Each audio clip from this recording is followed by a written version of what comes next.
guys, Sandie here. Welcome back to the channel. Today I am making a card. Now you might be wondering, Sandie, if you're making a card, why do you have a photo? Well, I was going to scrapbook this photo, but I decided that I would use this as inspiration instead. So these are not exactly lilies. I get that, you get that. It's fine. But I love the white flowers and the little pops of green. So what I've decided to do is make white flowers and color in my green. And then I'm going to place it on this beautiful purple plaid from the Sophisticated Spring paper collection. And I want to bring in my favorite product ever, which is glitter glaze. Now this is fallen snow. Look at that sparkle and shine. So I have an idea in my head. I hope it all comes together. So let's see what I can do.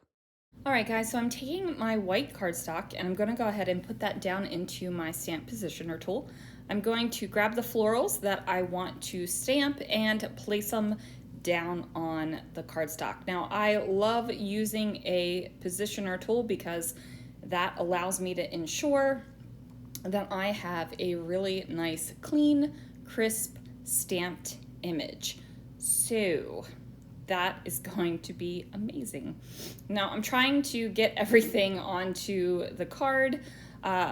This is not a card, this is just a piece of paper because I'm going to be using my Sophisticated Spring paper pad right here.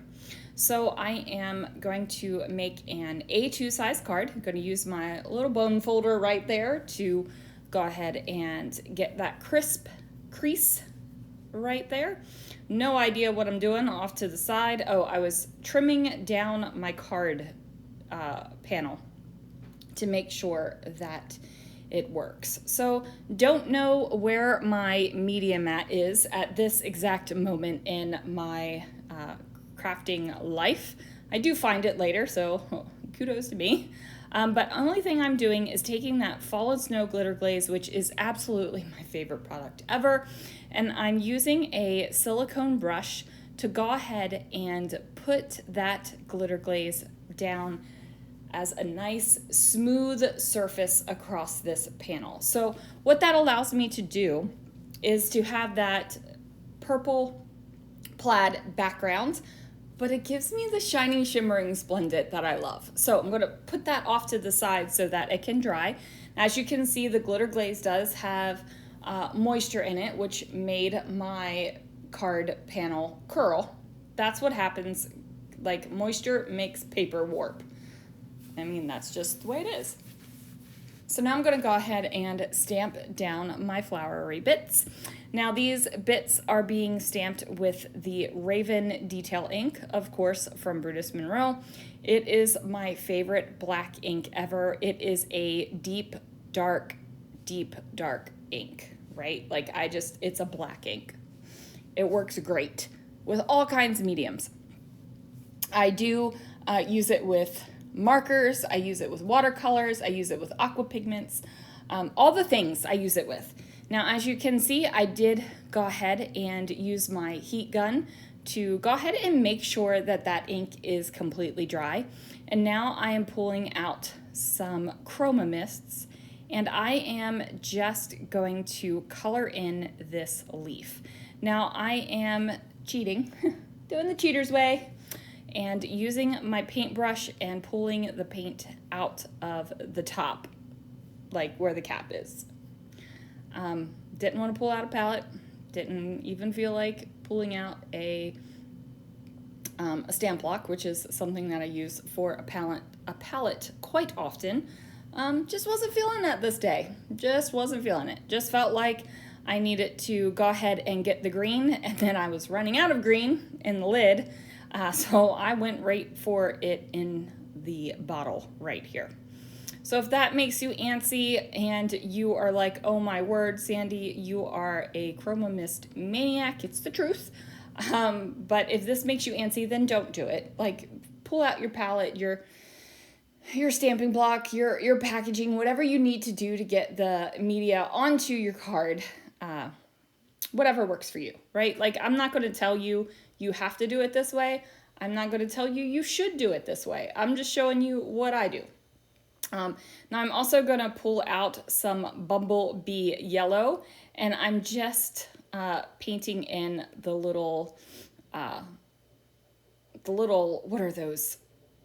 Pistil pieces?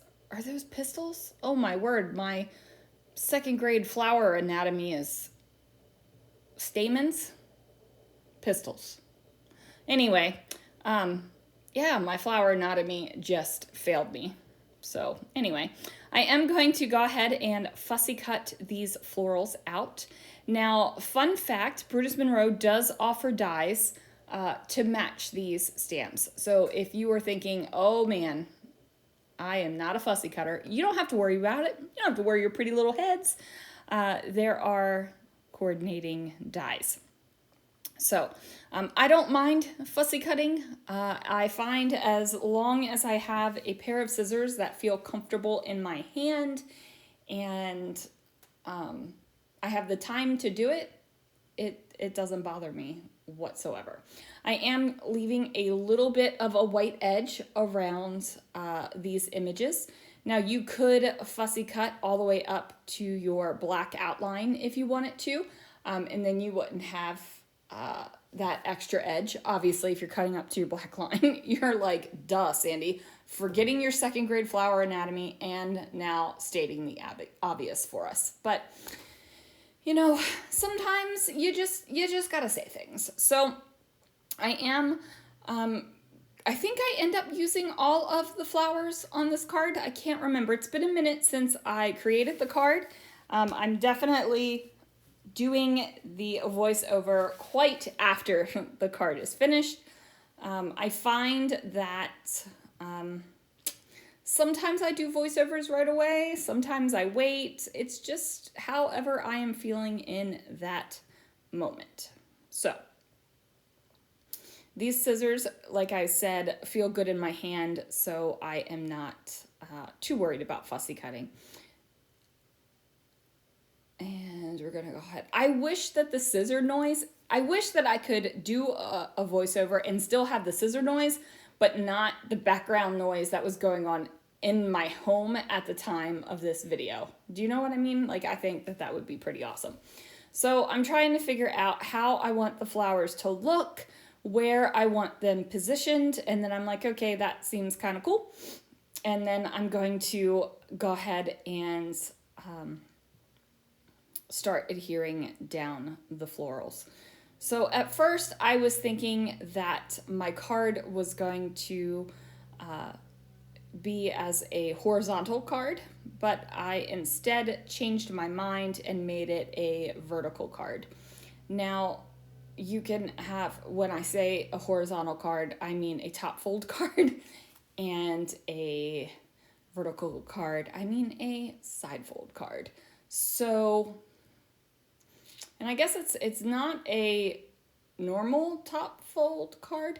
I don't know. As you can tell, I'm not a super card maker. I am a super scrapbooker, but I don't even use the correct, you know, I'm doing finger quotes, terms for that. So heaven knows if I'll ever get the correct terms for card making. But anyway, I got the florals all figured out. I went ahead and pulled out some letter stickers from my scrapbooking stash because I felt like this card was so beautiful that it needed a fancy hello, and I did not want to stamp over top of the glitter glaze, and I didn't want to stamp and put a sentiment block on there. I wanted that purple background with the glitter glaze to be like, bam, look at me.